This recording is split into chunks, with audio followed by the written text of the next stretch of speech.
mot pour le magazine. On revient quand sur YouTube, Orlia, dis-nous. On veut te voir.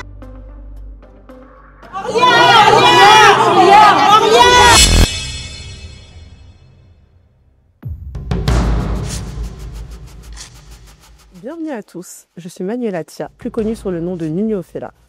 Aujourd'hui, nous allons plonger dans l'univers fascinant d'une personne qui sait faire parler d'elle sur les réseaux sociaux.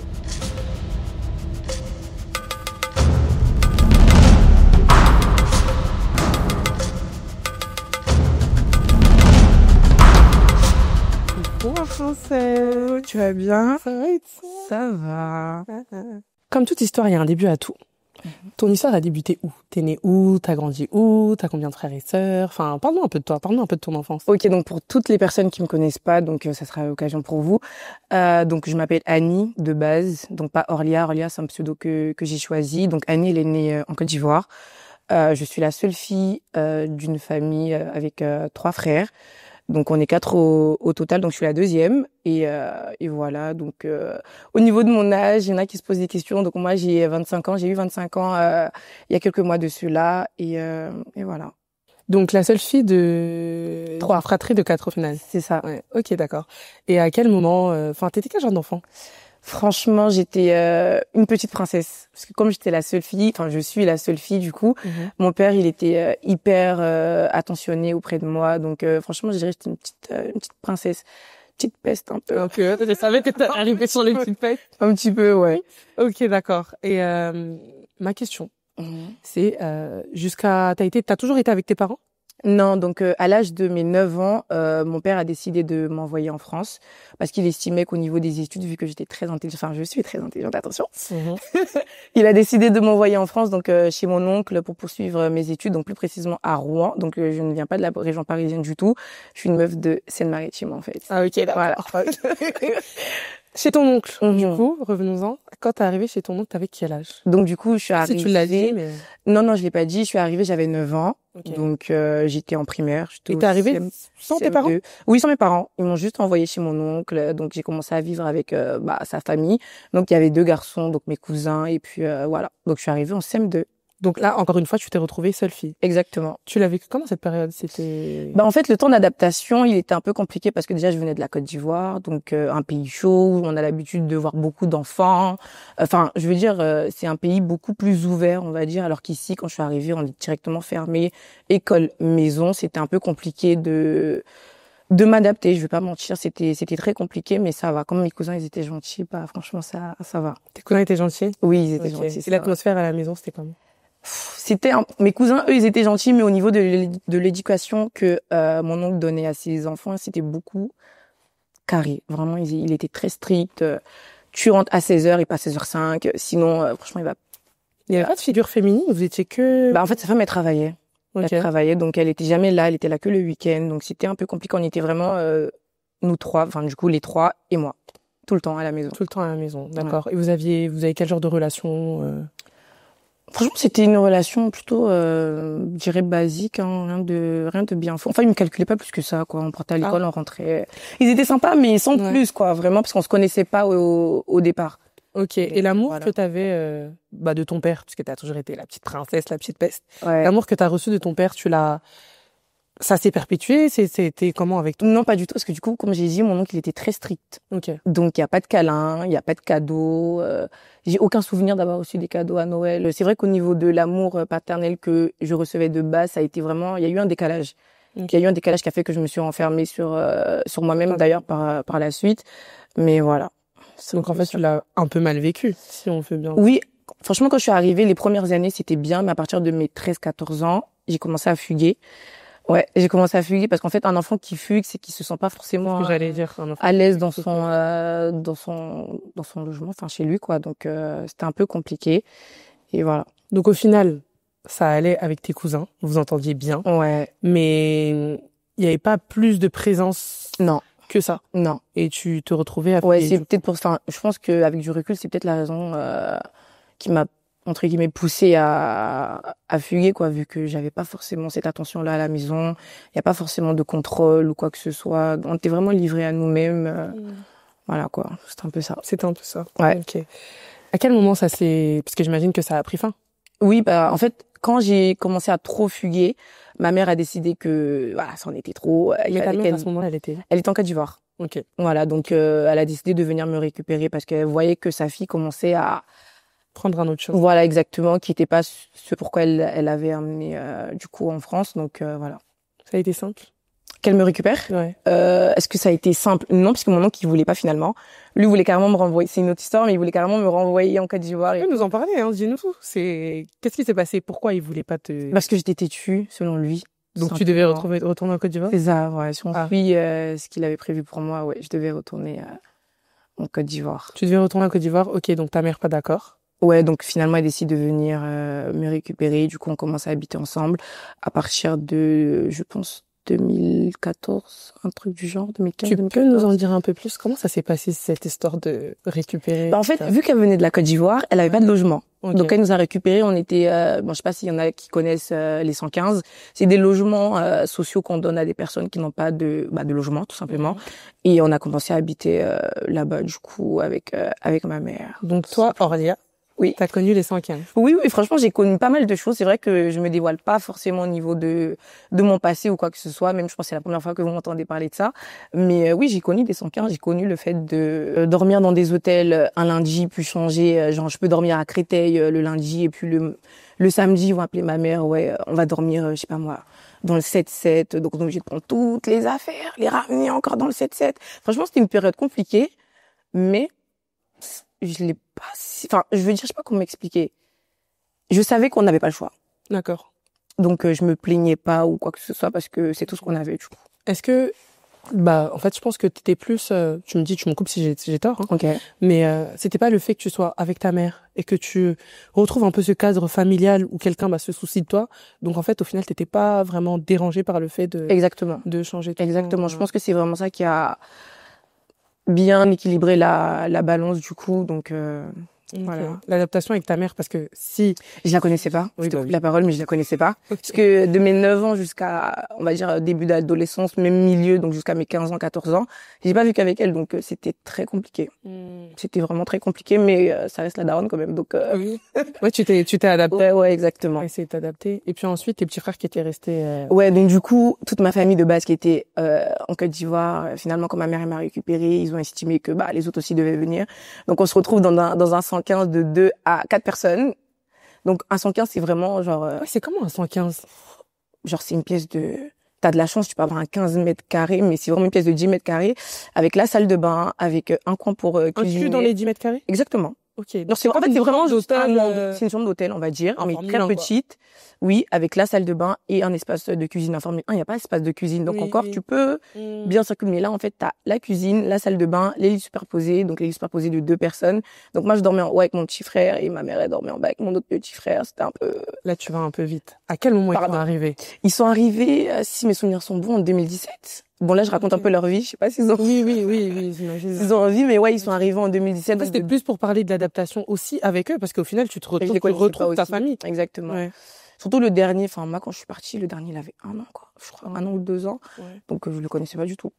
Donc, le temps de m'adapter, c'était un peu chaud, mais franchement, ça va. Parce que les liens du sang, ça reste. Ça reste les liens du sang, bien donc, sûr. Voilà. Bien sûr, bien sûr. Cette histoire de 115, et de toute cette souffrance, ça prend fin au bout d'un moment? Oui, effectivement, toute chose prend fin.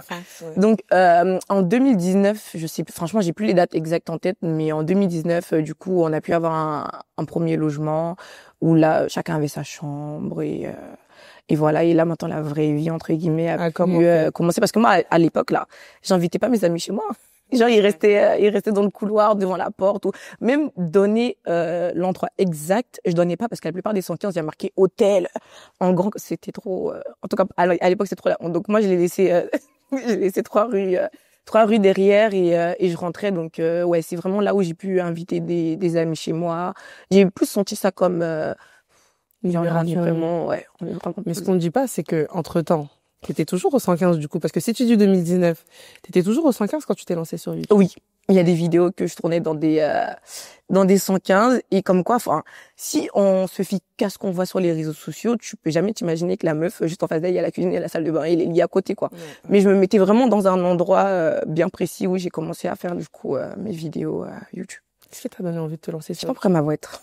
Bah, parce que c'est normal. T'évoques une partie de ta vie dont t'as jamais parlé. Ouais. Et puis, c'est quand même quelque chose de très émouvant parce que aujourd'hui, je pense que personne ne peut s'imaginer que Orlia, Ouais, je l'ai jamais la vraiment petite peste puisse, raconté. Ouais. oui, bah oui. Ah, C'est- ouais. Et comment j'ai commencé YouTube, en fait, je trouvais que j'avais pas de talent. Genre, j'étais vraiment j'étais vraiment le genre de personne. Mes cousins, ils faisaient de l'athlétisme. Ok. Ils étaient même catégorisés Là, dans tu parles de tes cousins qui mes étaient, cousins qui étaient à Rouen. J'ai toujours été habituée à les voir faire des compétitions. Même à Rouen, à l'époque, ils étaient dans le top 1. Ils étaient champions de France 100 mètres à l'époque et tout. Donc, j'ai toujours été amenée à me demander, mais eux, ils ont un talent.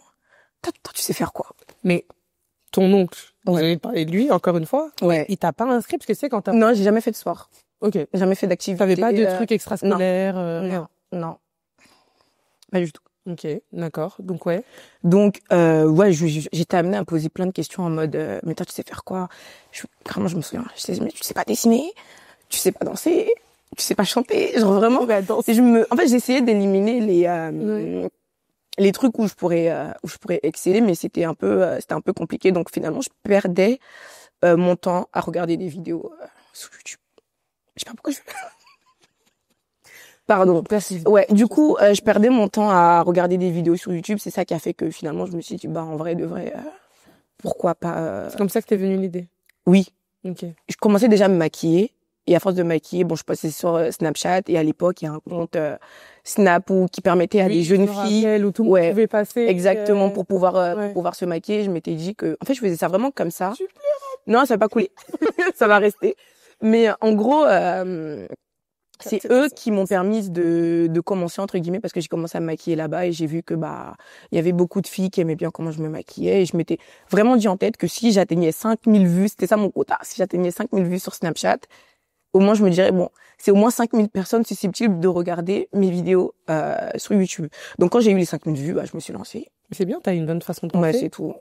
Parce que des fois, il y a des gens qui partent avec zéro. Oui, effectivement. En fait, moi, j'avais peur aussi de l'échec un petit peu, de me dire, vas-y, je vais aller sur YouTube et ça va pas fonctionner. Donc, c'était vraiment une sécurité pour moi de me dire, bon, là, t'as 5000 personnes qui te regardent tous les jours. Donc là, c'est sûr que si tu vas sur YouTube où ils pourront avoir accès aux vidéos, genre, vraiment, quand ils le voudront, bah, y a pas de raison que tu floppes, quoi. Et ça l'a pas tapé pour donc voilà. Ok, d'accord. Ensuite, après YouTube, quand tu t'es lancé sur YouTube, ton but, c'était quoi? J'avais pas de but. Franchement, le seul objectif que je m'étais fixé, c'était d'avoir mes 5000 vues sur Snapchat. Après, le reste, là, j'ai pas pensé à comment ça allait se... grande YouTube. Pas du tout. En fait, je m'ennuyais dans ma vie, en fait. Non, mais clairement, je m'ennuyais. Je venais d'avoir mon bac. J'ai pas d'argent pour aller en vacances. Je m'ennuyais, donc je me suis dit, vas-y, tant qu'à faire, autant se maquiller. Donc, c'est comme ça que j'ai commencé à filmer. Ma première vidéo, c'est parce qu'à l'époque où je me maquillais, je te dis, je m'as pas demandé, mais à l'époque où je me maquillais, en fait, je faisais toujours la même coiffure, donc un chignon. Et tout le temps, les gens limite s'en foutaient de mon maquillage un petit peu. C'était en mode, ton chignon, comment tu le fais? Il y a pas de bosse et tout. Donc, j'ai fait la vidéo et c'est elle qui a, au bout de 6 mois, j'ai eu 1 million de vues sur YouTube. Okay. Là, je crois qu'elle a 2,5 millions à peu près. Donc, franchement, c'est vite monté. C'est vite monté. C'est comme ça que j'ai eu mes abonnés. Donc, t'es un peu destiné à ça, en fait, aussi. On dirait bien. Bah oui, parce que il y a un petit truc que tu dis pas, c'est que avant que tu viennes en France, t'avais déjà fait de la télé, hein. Oui. Ouais, c'est vrai. T'es renseigné. Le Charman. Mais en gros, oui, à l'époque, ma tante, elle m'inscrivait quand j'étais plus jeune. Elle m'inscrivait dans des trucs publicitaires, je sais pas comment on appelle ça, des publicités, quoi, du coup. Et je suis passée aux chaînes nationales de la Côte d'Ivoire. Vous pouvez retrouver mes vidéos sur Internet. C'était quoi la pub? C'était une vidéo de chocolat. Les tablettes de chocolat, là, où j'ai fait un clin d'œil à la fin. Je pense qu'il y en a qui l'ont déjà vu. Mais oui, avec du recul, je me dis, en fait, j'ai toujours été peut-être destinée à ça, à ce milieu-là. Parce que des fois, il y a des trucs qu'on regarde pas et puis au final, tu te dis, mais en fait, c'est vrai. Et ma tante est forcée, là. Mon père, il était pas d'accord, là, à l'heure où je suis là. Des fois, elle lui dit, t'as vu? Tu te rappelles? Ouais. Mais, ouais, c'est vrai que j'en avais déjà fait et elle m'inscrivait aussi. Bon, là, c'était une publicité vidéo qui passait, du coup, comme TF1 quand il y a des publicités. Oui, il y a des pubs YouTube. Et après, elle m'inscrivait aussi sur des autres shootings pour faire des photos pour des marques. Donc en fait les yeux, le truc, ça a toujours été ça devait être ça en fait. Ça devait être. Donc qu'est-ce que je voulais dire? YouTube. Ouais. Après YouTube, donc au final toi t'avais pas de but, mais à quel moment tu t'es dit en fait, je crois qu'il y a moyen d'en faire un truc. Franchement, à aucun moment. Sérieux? En fait, vraiment YouTube, c'était quelque chose qui est entre guillemets venu à moi. Donc, je l'ai juste laissé venir. Ok. J'ai pas calculé. À un moment donné, franchement, je me suis jamais dit, oui, bon, là, c'est sérieux. Il faut que, non. Je m'ennuyais, je postais. J'avais pas forcément de but. C'était pas l'argent. C'était vraiment juste, j'avais juste envie de partager, ce que je faisais, c'est tout. D'accord. Et à quel moment t'as décidé? En fait, moi, ma question, c'était vraiment, genre, à quel moment tu t'es dit, parce que à côté de ça, tu faisais quoi? Rien. Je maquillais. Oui, je faisais du babysitting et je maquillais. Genre, t'étais make-up artiste? Oui. Beauty by pardon. Mais je gâtais le visage des gens, mais à l'époque ça ressortait. Les gens aimaient bien. Oui. J'imagine les gens aimaient bien. Oui, ça ressortait. Bah oui, quand je regarde aujourd'hui les make-up qu'on avait, tu sais, les memories là. Des fois, tu te dis, mais je sortais comme ça. Ah, moi, je faisais des cut crease, des trucs de ouf. Des trucs. Ah, la maquilleuse de... Oui, et on me paye, franchement, et je pouvais faire des journées où j'étais payée à 300 € la journée. J'étais trop contente. Je partais maquiller dans les mariages sénégalais.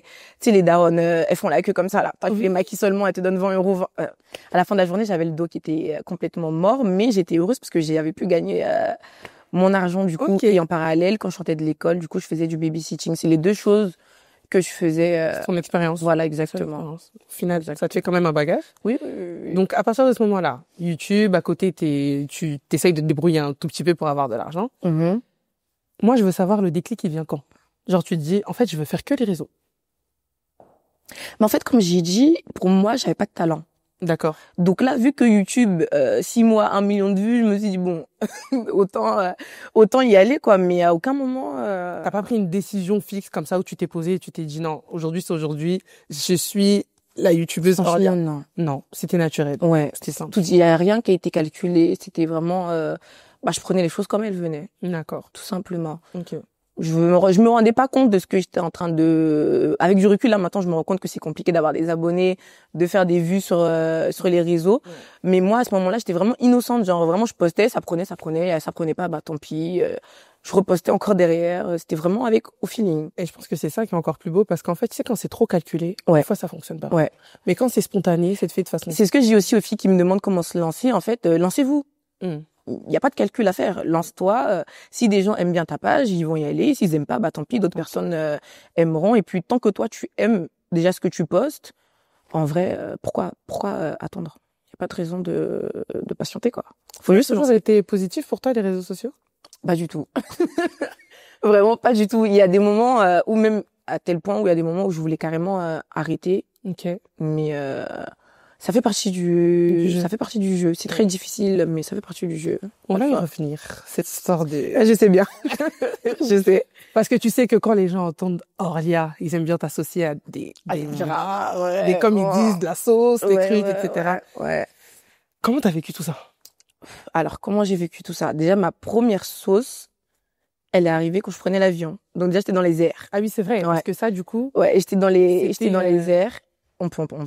On peut en parler. Okay. Donc j'avais une ancienne amie, donc on va l'appeler Emma. On va pas dire son prénom. Ouais. Voilà, donc on va l'appeler Emma, avec qui j'étais très proche. Et en fait, du jour au lendemain, on s'est pris la tête des trucs vraiment avec du recul inutile, vraiment très très très bête, quoi. Mais quand on s'est un peu frité, j'étais à Dubaï, donc ça a coïncidé que j'ai pris l'avion pour rentrer en France. Et pendant que j'étais en train de manger une sauce dans les airs, je descends de l'aéroport, je vois Twitter, je me dis mais qu'est-ce qui se passe? Genre vraiment, j'étais en mode j'étais vraiment en top tweet. Je me suis dit mais qu'est-ce qui s'est passé entre le moment où je suis montée dans l'avion et le moment où j'ai atterri, et j'ai manqué de sagesse parce que j'aurais pu ne pas répondre tout simplement, mais j'ai alimenté le... Après, il y avait manqué de sagesse, je sais pas. Moi, je trouve que si. Moi, dans tous les cas, tu sais très bien ce que je t'aurais dit. Mais manquer de sagesse, je sais pas, parce qu'il y a le toi d'avant et il y a le toi de maintenant. Tu sais, quand t'es pas forcément encadré, tu réagis pas de la même manière. Et puis surtout, quand tu vois une ancienne amie te tourner le dos, entre guillemets, c'est un peu ça, c'est ça complètement. Ouais. Te tourner le dos et raconter des choses. Parce que c'est un peu comme ta meilleure amie, en vérité. T'aimes pas le terme? J'aime pas le terme meilleure amie, mais oui, on va dire, parce que j'avais que elle comme amie, sachant que quand j'étais à Rouen, comme j'ai dit, j'étais vraiment toute seule. Donc quand j'ai déménagé à Paris, je me suis inscrite à l'école, c'est là-bas que je l'ai rencontrée. Donc avant elle, depuis que j'étais arrivée en France, je n'avais pas eu d'amis, de copines ou quoi que ce soit. J'avais des gens de mon collège, bien sûr, mais j'avais pas eu d'amis proches qui connaissaient vraiment ma vie, tout ça. C'était vraiment la première. Okay. Donc oui, je suis vraiment tombée... C'est quoi l'expression déjà? Tombée de haut et tombée de haut? Ouais, vraiment, pour le coup. Ouais. Ok. Tu l'as vécu comment? Genre enfin, je sais que je t'ai déjà posé la question, mais sincèrement, comment tu l'as vécu? Comment j'ai Pas la vécu, sauce, mais plutôt comment gérer le côté, tu sais, amitié, parce que c'est très dur d'avoir quelqu'un avec qui t'es tous les jours et au final, plus rien et limite vous devenez des ennemis parce qu'en plus la sauce, ça s'est faite en 2 temps. Ah, 3, non. 3. C'est 3. Tu vois, genre, donc c'est assez Ouais, long. c'était interminable. C'était vraiment interminable. Comment je l'ai géré? En fait, à partir du moment où elle a commencé à vouloir m'exposer sur les réseaux sociaux, les gens qui me suivaient n'ont pas attendu forcément ma version à moi. Ouais, Et c'est comme ça en vrai de vrai. Surtout en France, ils aiment bien juste choper la négativité. C'est même pas qu'en France, c'est juste que les gens, quand ils attendent juste une version. C'est et ça. quand c'est la version qui leur plaise. Du coup, c'est ce qu'ils ont pris. Donc à partir de ce moment-là, comment est-ce que je l'ai vécu? C'était chaud. Enfin, de voir des gens qui te suivent de base parce qu'ils aiment bien ton contenu, commencer à t'injurier, commencer à inventer des choses, parce que du coup, il y a beaucoup de choses qui ont été inventées, remixées. C'est très compliqué parce que tu te dis, mais à quel moment? C'est moi? C'est moi? Vraiment, des fois, j'ouvrais Twitter et je me suis dit, mais ils sont en train de parler de qui, là? Genre, j'apprenais des choses, des trucs, c'était chaud. Surtout que c'est difficile parce que une fois que c'est ton ami, les gens, ils y croient tout de suite. Bah, bien sûr qu'ils vont y croire. Ouais. Parce qu'ils se disent, ils étaient à côté d'elle, les deux, elles étaient ensemble pendant longtemps. Donc oui, absolument tous. Et elle en avait conscience, du coup, parce que elle en profitait pour même sortir des choses, des trucs faux. Mais, j'ai pas eu d'autre choix que, comment on dit, que, d'avaler. Ouais. Et ça, je pense que c'est le plus dur. Oui, c'est vraiment le plus dur d'entendre des gens parler de toi qui te connaissent pas et de devoir, juste fermer ta bouche et acquiescer que, voilà. Parce que tu peux pas te défendre, en fait. Finalement, si tu te défends, tu alimentes cette sauce-là. Même si, voilà, moi, j'aime plus trop le terme sauce, mais si tu parles, tu fais tourner la machine, donc mieux tu parles pas, la machine, elle va s'arrêter toute seule, et puis, en tout cas, du moins, moi, c'est comme ça que j'ai pris mes nombreuses, mes nombreuses sauces. Sauf une, ma chérie. Sauf une où c'était trop, j'ai décidé de parler, mais la plupart du temps, je parle pas. D'accord. Donc, les gens, ils ont vraiment que cette image de drama, parce qu'ils s'arrêtent à ce que les gens, ils disent sur moi. Est-ce que tu penses que c'est l'histoire avec ta meilleure amie qui a emmené une image pseudo-négative de ta personne? En fait, ils avaient rien de moi. Ouais. Comme là, cette vidéo, c'est la première vidéo qu'ils vont voir où je suis en train de parler de ma vie. Ils ont rien de moi. Donc, oui, c'est... Ils s'accrochent à des petits bouts. C'est ça, en fait. Donc, je pense que à cause de ce drama-là, sachant que, comme tu l'as dit, il y a eu, ça s'est découpé en trois grandes parties, au moins sur 1 an et demi, 2 ans, limite, je dirais. Donc, oui, ils ont été amenés à manger que ça. Donc, on peut pas leur reprocher je vous en veux pas. Si t'as quelque chose à dire par rapport à ces sauces-là, par exemple, par rapport à tes amitiés, parce que Orlia, c'est aussi des amitiés. Ouais. Les gens, non. Non. Ok. Non, parce que ça aussi, c'est un truc qu'ils ont dans leur tête en mode échange d'amis tout le temps. Moi, je dis ça par rapport à eux. Moi, Oui, par rapport à... Redis-moi ta question. Non, si t'as quelque chose à... J'avais pas fini en plus. Okay, Orlia, c'est aussi, dans leur tête, les amitiés. Ils se disent... Elle change tout le temps d'amis. Et quand elle a pas cette amie-là, elle en a une autre. Est-ce que tu as quelque chose à dire par rapport à ça? Au bout d'un moment, c'est comme si c'est très... ça me fait rire. T'achètes un pantalon. Finalement, tu grossis, le pantalon, il te rentre plus. Mais tu vas le laisser. Tu vas le laisser ou tu vas pas le laisser? Ah non, mais franchement, moi, je vois les choses comme ça. Si on est amis et que du jour au lendemain, je vois que on n'a plus la même vision... on n'a plus la même façon de faire, on pense plus pareil. Oui, on va pas se faire du mal, laissons-nous, on se dépose. Surtout qu'il y a quelque chose on ne sait pas. Il y a quelque chose qu'on ne voit pas. Et qu'il y a des choses qu'on ne dit pas. C'est qu'on garde beaucoup pour nous. Oui. Mais en dehors de ça, les réseaux sociaux, tu sais pas qui vient vers toi. Exactement. Ils connaissent pas le fond de l'histoire. Ça, t'as mis le doigt sur quelque chose. Non, mais c'est vrai parce que, en fait, au départ, toi, tu te dis que les personnes qui viennent vers toi, en tout cas pour ma part, parce que c'est triste de dire, mais je suis très, naïve un peu. C'est que je pense que la personne qui vient, elle est gentille, elle a pas d'arrière-pensée, elle vient vraiment truc, alors que, en fait, non. En fait, non, il y a des gens qui viennent parce que, en tête, ils veulent ouvrir leur business, donc ils se disent qu'en se collant à toi, ils auront plus de facilité de truquer, ou tout simplement des gens qui veulent être exposés sur les réseaux sociaux, ils savent pas comment faire, donc ils vont se coller à toi, et toi, tu vois pas le mal partout. Donc oui, tu vas être ami avec eux, tu vas leur montrer ta vie, et puis surtout moi, et du coup, quand ça se gâte, vu que je n'aime pas m'exprimer par rapport à ça, en fait, les gens ils disent, et surtout, elle a encore changé d'amis. T'as pas à t'exprimer par rapport à ça. Effectivement, j'ai pas. L'amitié n'a pas commencé grâce à eux, donc en soi, quand ça se termine, en fait, le problème aussi, d'une part, je les comprends parce que moi, quand j'aime quelqu'un, je l'aime vraiment. Oui. C'est-à-dire que moi, si je t'aime là, je vais te Tu l'aimes snapper trop. du matin jusqu'au soir. Donc, eux, ils s'habituent à ce que j'expose la personne tout le temps. Parce qu'effectivement, si la personne, elle est chez moi tout le temps, je vais pas me dire non, la snap pas. Enfin, je calcule pas, en fait. Je suis en mode... Donc, effectivement, quand je parle plus à cette personne-là, bah, ils nous voient moins ensemble, moins de photos, moins de snaps. Donc, ils se disent que Orléa a encore jailli. Oui. Et puis, c'est toujours Orléa, c'est jamais l'autre personne. Mais bon, je suis habituée, en vrai. Donc, Je pense que ils pensent ça parce que tu sais, les gens ils voient pas le côté négatif des réseaux sociaux. Les gens ils sont intéressés aujourd'hui. Les gens ils viennent vers toi parce que les gens il y a des gens qui vont se dire oui mais elle se prend pour qui pour dire ça, mais c'est la vérité. Il y a des gens qui viennent aujourd'hui vers toi parce que bah t'es Orlia et parce que t'as un certain nombre de vies et parce que t'apportes certaines choses, tu vois. Donc oui, ils vont toujours penser que c'est toi qui as zaillé, mais toi au final tu connais la vérité. Oui, en vrai, de vrai, tant que moi, je sais déjà qu'est-ce qui s'est passé, j'ai rien à leur prouver. Comme t'as dit, l'amitié, elle a pas commencé devant eux. Donc, franchement, à l'heure actuelle, avant, ça me faisait mal, mais à l'heure actuelle, je m'en fous, en fait. Tu t'en fous. Je m'en fous, ça m'importe peu que, un tel pense ça ou quoi. C'est pas dérangeant pour moi, en tout cas. Plus maintenant. Ok. Il y a un côté dont on n'a pas encore parlé, c'est l'envers du décor. C'est-à-dire l'envers du décor, que ce soit négatif ou positif. Qu'est-ce que ça t'a apporté, les réseaux sociaux? Et puis tes partenariats. Parce qu'il y a eu aussi des polémiques avec certains partenariats, il y a eu pas mal de trucs. Qu'est-ce que ça t'a apporté réellement? Franchement, du coup, l'envers, vraiment l'envers, il y a beaucoup d'argent. Il y a beaucoup d'argent, à se faire au niveau des partenariats, même au niveau de la rémunération YouTube. Donc si on est régulier sur YouTube plus particulièrement, franchement, ça paye bien, ils te payent chaque mois, sachant que à mon époque, en tout cas quand j'ai commencé, les marques chinoises, c'est eux qui payaient le plus. Donc quand je dis les marques chinoises, c'est les marques de produits pour cheveux, les perruques, tout ça. Donc oui, franchement, ça paye bien. Ok. Ça paye. Quel est ton plus gros partenariat? Tu veux le dire ou pas? Ou tu donnes une tranche? Ça me dérange pas de le dire, de toute façon c'est clos. Et Vas-y, ma princesse. ça date de en 2000, donc j'ai commencé les réseaux en 2018, donc en 2019, 2020, 2021, j'avais un contrat de 47 000 euros.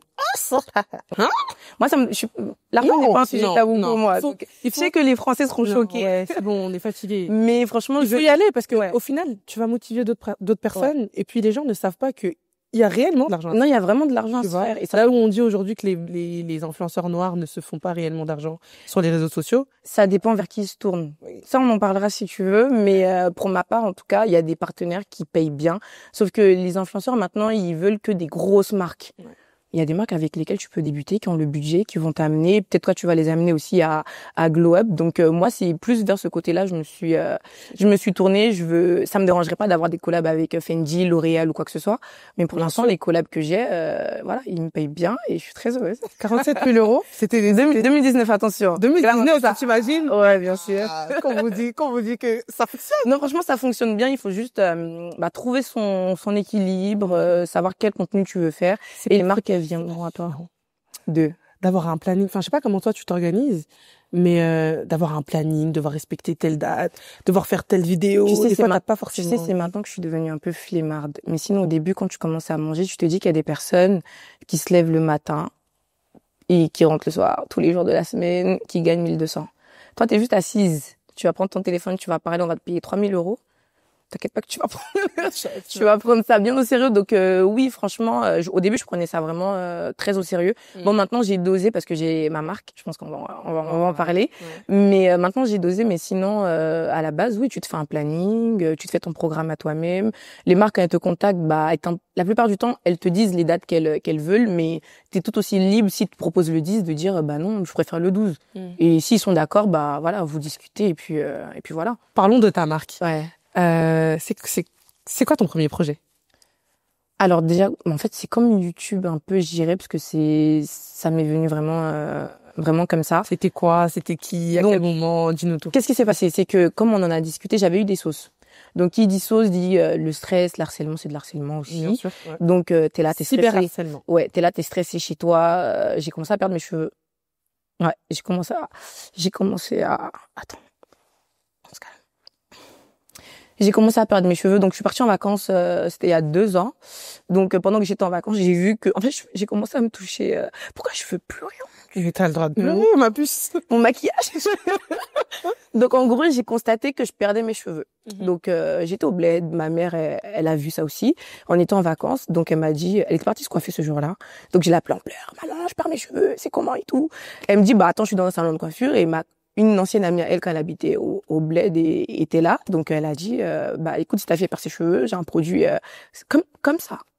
À cause des sauces. J'ai un produit pour elle. Si elle veut tester, qu'elle teste. On me ramène le produit. Je suis rentrée en France très vite parce que du coup, j'étais vraiment, je voulais plus rester. Des moustiques me piquaient, je perds mes cheveux. C'était la totale. Je voulais juste rentrer chez moi. Donc, je rentre chez moi et je commence à appliquer le produit parce que je n'avais jamais perdu mes cheveux avant. En fait, c'était quoi? C'était une sorte de pelade, en vrai? Oui, exactement. Au milieu de ma tête. Ok. Je sais pas si on pourra vous mettre des photos ou quoi à l'écran, mais vraiment au milieu de ma tête. Et j'ai commencé à appliquer le produit. Quand je te dis, même pas 2 semaines, mes cheveux, c'était lisse. Genre vraiment, en fait, je perdais mes cheveux à la racine. Pour ceux qui ont déjà eu des pelages, je pense que c'est comme, enfin, tu perds tes cheveux, quoi, à la racine. Donc, mes cheveux ont poussé et du coup, à ce moment-là, j'ai partagé sur Snap. Comme si j'allais acheter un truc que j'aimais bien. Ah, les filles, ce produit, il est trop bien. Et là, tout le monde m'a envoyé des messages. S'il te plaît, est-ce que je peux avoir? Est-ce que je peux avoir? Est-ce que je peux avoir? Et tout. C'est même pas moi qui le vendait. Bah, c'était le monsieur, il avait sa marque au bled, mais il avait du mal à vendre. Dis-toi qu'il vendait 3 bouteilles par jour. Ok, ouais. Donc moi, quand je suis arrivée dans sa vie, et maintenant, il a une villa. des trucs de fou. Enfin, franchement, on s'est, entre guillemets, entraidés. Donc, moi, j'ai décidé de revendre ses produits. Donc, l'huile. Et ensuite, quand j'ai vu que les gens, ils aimaient bien, en plus, moi, ma DA, ça a toujours, même mes vidéos qui ont des millions de vues maintenant. Toujours parler des cheveux. Cheveux crépus, comment entretenir, comment les coiffer, voilà. Donc, je me suis dit, pourquoi pas, du coup, continuer comme ça et créer moi-même, tu te rends compte ma propre marque. Ouais. Ça part quand même de quelque chose de c'est ça, on dit à quelque part, malheur est bon, en fait. Oui. Tu vois, vraiment, ça m'a mis un stress, j'ai perdu mes cheveux, j'ai trouvé le produit, je le vends et maintenant, des milliers de ventes chaque mois. Dieu merci. Dieu merci, mais bon, là, on a élargi, il n'y a pas que l'huile maintenant, il y a vraiment... on va y venir. Il n'y a pas que l'huile, du coup, l'huile, t'as décidé de l'appeler comment? Magic Oil. Parce qu'à la base, moi, quand je le dis sur Snap et que je le présente à mes abonnés, quand je vois que mes cheveux vont pousser, c'est en mode, les filles, dinguerie, le produit, il est magique. Il fonctionne trop bien. Il fonctionne trop bien. Donc, oil, magique, hop, on n'en parle plus. Et puis voilà, c'est comme ça que Magic Oil est né, du coup. Et après, tu te retrouves à faire des milliers de ventes par mois. Ah, ça m'a choquée. Ouais. Et vraiment. En fait, tu te retrouves, il faut que je développe, ou tu te dis, il faut que je... En fait, pendant que tu te dis rien. Pendant 1 an, moi, j'ai pas envie de vendre des produits, ça m'intéressait pas. Aïe. Ouais. Ça m'intéressait pas, en fait. Et pourtant, depuis petite, ma tante, du coup, qui m'a mis dans les publicités, elle a toujours eu la vision. C'était en mode, fais ta marque, tu sais vendre, les gens, ils vont t'accompagner, ils auront confiance en toi et tout. Donc, moi, je voulais pas vendre, c'était juste l'huile, c'est tout. C'était pas en mode, Mais quand j'ai vu que, en fait, tu réalises des milliers de ventes chaque mois. Et ça s'essouffle pas. Ouais. Donc je me dis en fait il y a vraiment quelque chose à faire, il y a vraiment quelque chose à développer. Donc pourquoi pas sortir tout ce qui va avec, donc crème, shampoing, masque. Ah, on en arrive là. Oui. Ah ouais. Crème, shampoing et tout? Ouais, donc là pour l'instant le shampoing est en cours, mais là on a les crèmes définition de boucles qui vont aux cheveux bouclés, crépus, enfin tout type de cheveux. Pas de spray aussi. Hein. Il y a également le spray qui soigne, j'ai toujours du mal à prononcer, une psoriasis, des démangeaisons. Franchement, on a pas mal de petits produits maintenant qui sont. T'en es fière? Oui, franchement, je suis très fière parce que en fait j'avais pas la vision, mais là, le fait de même pas avoir parce que c'est plus facile quand t'as la vision, quand tu sais où tu veux forcément aller. Là, moi, je savais pas, mais malgré ça, je trouve que le résultat, il est... Et tu vois que pour quelqu'un, au final, qui disait ne pas avoir de talent, t'as peut-être un talent, c'est la vente. Oui. Ouais. Oui. Et même, je sais pas parler de ça, mais en gros, les études que j'ai faites, je voulais même pas les faire, mais j'ai fait des études dans la vente. C'est vrai qu'on n'a pas parlé de tes études. Non, j'ai fait des études dans la vente, donc vraiment, maintenant, en 2025, quand je me suis posée, je me suis dit, en fait, tout est vraiment, tout est vraiment lié et relié. Ouais. Tu vois, parce que on n'en a pas parlé encore une fois, mais t'avais déjà ton business pendant l'une des sauces. Oui. Où au final, une personne voulait dénigrer tes produits, etc. Est-ce que ça a eu un impact négatif? Au contraire. Ah. Au contraire, parce que quand il a fait cette sauce-là très ridicule d'ailleurs, Magic Wall. magique, ouais. Quand il a fait cette sauce-là, en fait, mes ventes elles ont triplé, tu vois. Genre vraiment à partir du moment où j'étais en top tweet encore une fois, parce que Twitter m'aime beaucoup. À partir du moment où j'étais en top tweet, j'ai reçu 1000 fois 4, fois 5 même au niveau des commandes. Donc au final, merci. Je le remercie. Des fois, je prie pour lui. Qu'est-ce que t'as à dire à ces gens qui t'ont dénigré au final? Parce que toutes les personnes qui t'ont dénigré, désolé, mais elles sont où aujourd'hui? Enfin, qu'est-ce qu'elles deviennent? Bah, franchement, je sais pas qu'est-ce qu'elles deviennent. Je sais pas. Je sais pas qu'est-ce qu'elles deviennent. C'était la minute peste. Oui, j'entends plus parler de, Non, elles font plus trop de bruit. non, j'entends plus parler de, là, parfois, est fini, je crois. Ah, je suis pas sûre. J'entends plus parler d'eux, et tant mieux. Je me En vrai, pas de, ouais. mais après, dans toutes les sauces, bah, ma première meilleure amie, du coup, elle s'est excusée, on a eu à discuter, on a eu à remettre les choses à plat. Là, on est en très bons termes. Enfin, il y a pas d'animosité, quoi. Je veux dire, elle fait sa vie, je fais la mienne, et voilà. Okay. C'est vraiment elle le principal, qui a créé tout ça, entre guillemets. Donc, à l'heure d'aujourd'hui, franchement, tout va bien. Donc, toutes les choses que les ennemis ont utilisées pour te détruire, au final, ça n'a fait que te propulser. Exactement. Ok. Et qu'est-ce que t'as créé après, au final? Du coup, après, j'ai créé mon salon de coiffure. Ma partie sensible. J'ai créé, Ça s'appelle Magic Braid. Vous faites quoi? Donc, on fait des braids. Pour la petite histoire, c'est que moi, à la base, je partais me coiffer à Château Rouge. Donc, un jour, je suis partie me coiffer à Château Rouge. C'était relou. Il pleuvait, il faisait froid. Les bébés, ils pleuraient. Pendant que t'es en train de donner la mèche, il y a des vendeurs qui rentrent, qui te vendent du à-tôté. Des choses vraiment, tu te dis, mais je suis où, en fait? Ouais. Et à partir de ce moment-là, je me suis dit, j'ai envie d'aller dans un salon où quand je vais arriver, je vais rien faire. Ok. Je vais juste m'asseoir, on va juste me coiffer et ma vie sera bien. Je vais sortir, je paye et je m'en vais. Tu vois. Et je me suis dit, bah en vrai, j'en ai pas trouvé. J'ai cherché, j'en ai pas trouvé. Et je me suis dit, bon, tant qu'à faire, essaye. Faire moi-même. Ouais, je ne suis pas coiffeuse, je sais pas coiffer. Mais je sais que quand je partageais le numéro de ma coiffeuse de Château Rouge, elle était vraiment overbookée tout le temps. Donc quand j'ai regardé ça, je me suis dit, il y a de la demande. Les gens, je pense qu'ils vivent aussi comme moi, genre ils sont aussi humains, ils voient que c'est relou de se coiffer, de donner la mèche, de voilà machin truc. Donc je me suis dit pourquoi pas créer du coup un salon spécialisé que en braid et voilà où on pourra faire des coiffures de braid et tout, des nattes, des coiffures protectrices, des trucs comme ça. Comment ça se passe?